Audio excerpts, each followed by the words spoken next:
बंधुओं, आज का जो विषय है, जैसे कि बताया गया है,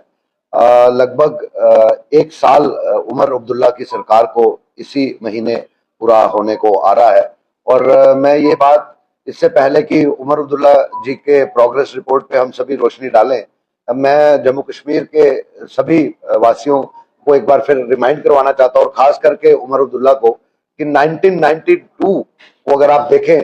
तो जम्मू कश्मीर और खासकर जम्मू प्रांत में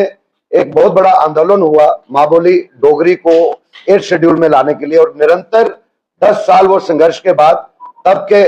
माननीय प्रधानमंत्री श्री अटल बिहारी वाजपेयी जी के क़यादत में डोगरी को 8th शेड्यूल में जो है वो मौका मिला, और पूरे जम्मू कश्मीर और जम्मू के लोगों ने इसको सराहा। और उसके बाद करते करते कितने साल गुजर गए, और समय समय की सरकार, जिसमें ज्यादातर नेशनल कॉन्फ्रेंस ने ही यहाँ पर रूल किया और कांग्रेस के साथ रूल किया, लेकिन कभी भी जो हमारे कंपोजिट कल्चर है, और खासकर जैसे डोगरी की मैं बात कर रहा हूँ, डोगरी के साथ हमारी पहाड़ी और गोजरी की भी बात करें, और अर्स्टवाइल डोडा डिस्ट्रिक्ट की भाषाओं की बात करें, कश्मीरी तो थी, लेकिन इन्होंने उसको और कैसे स्ट्रेंथन किया जाए और कैसे मजबूत किया जाए, अपने कल्चर को, अपनी हेरिटेज को कैसे प्रिजर्व किया जाए, इनकी सरकारों ने उस समय भी कुछ नहीं किया। अल्टीमेटली 2019 अगस्त 2019 में फिर एक बार हम कहेंगे कि केंद्र सरकार द्वारा ना सिर्फ मां बोली डोगरी को स्टेट का ऑफिशियल लैंग्वेज का दर्जा मिला, बल्कि कश्मीरी को भी स्टेट की ऑफिशियल लैंग्वेज का दर्जा मिला। तो लगभग आप देखिए कि उस समय के बाद अब जिम्मेवारी बनती थी उमर अब्दुल्ला सरकार की कि किस तरह से ये ऑफिशियल लैंग्वेजेस के जरिए हम ये जो Dogri speaking, Pahari speaking, Gojri speaking, Kashmiri speaking,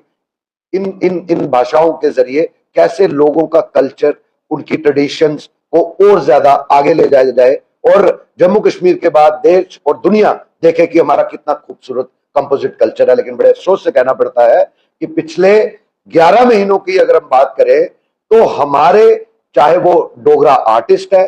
Dogra साहित्यकार है, डोगरा राइटर्स है, या पहाड़ों की भी बात करें, पहाड़ी कल्चर की भी बात करें, या कश्मीरी आर्टिस्टों की भी बात करें, चाहे थिएटर की बात करें, मुझे लगता है कि एक भी कदम इस उमर अब्दुल्ला सरकार द्वारा जो है उठाया नहीं गया। और मैं तो अप्रिशिएट करूंगा जो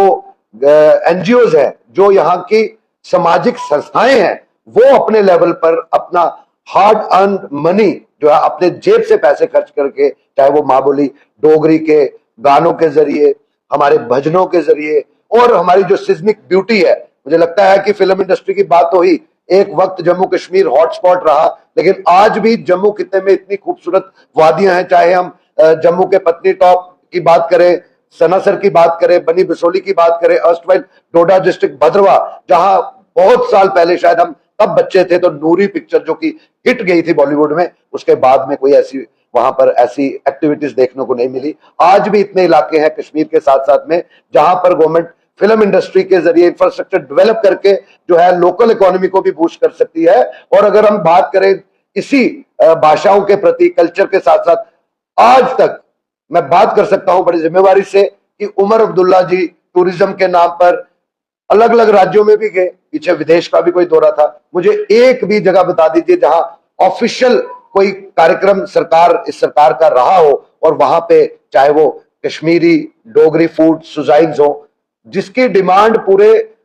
देश में है, विदेशों में है, लेकिन ये सरकार जो है उसको प्रमोट नहीं कर पाई है। भारतीय जनता पार्टी की तरफ से हम ये डिमांड रखते हैं, और अगर उमर अब्दुल्ला साहब की नजर इनायत इस तरफ नहीं हो रही है तो हम सुझाव जैसे दिए हैं वो मुझे लगता है कि अगर वो सुन रहे हो तो इनको जरूर अमल में लाना चाहिए, क्योंकि ये हमारा अपना खुद का कल्चर जो है, जो एक अपने आप में इतिहास के साथ जुड़ा हुआ है।